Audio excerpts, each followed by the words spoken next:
kryetari i Kuvendit, lidhur me situatën që u krijua, para është absurde që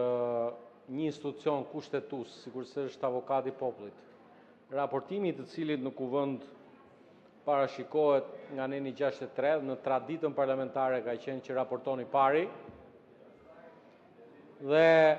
në ndryshimet që u bën në rregulloren e Kuvendit në një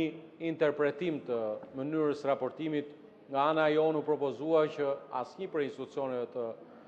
mos të quhet raportimi i kryer përmes raportit. Megjithatë, e pranuam konsensualisht propozimin e kolegëve të grupit parlamentar të Partisë Demokratike që 5 institucionet që janë sot programuara për këtë seancë të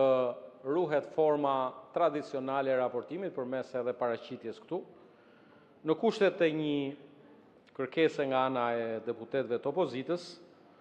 unë do t'i propozoja seancës që seanca të ndërpritet këtu,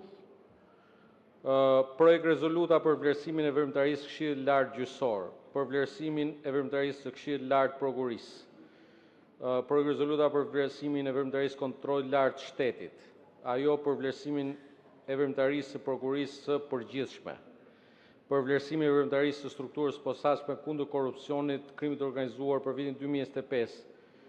për vlerësimin e veprimtarisë së Inspektorit Lart të Drejtësisë për vitin 2025, dhe ajo për avokatin e popullit në këtë renditje të kaloj në seancën pasardhëse, pra të konsiderohet vijimi i kësaj seance. U konceptua dhe u kërkua prej meje, si kryetari i grupit, në konsultim me ju dhe me kryetarët e komisioneve, nuk ishin kolegë të opozitës, që kjo seancë të ishte një seancë e posaçme raportimesh, nuk u arrit një gjë e tillë, bazuar në nenin 49 të procedurë të rregullore së Kuvendit, kërkoj që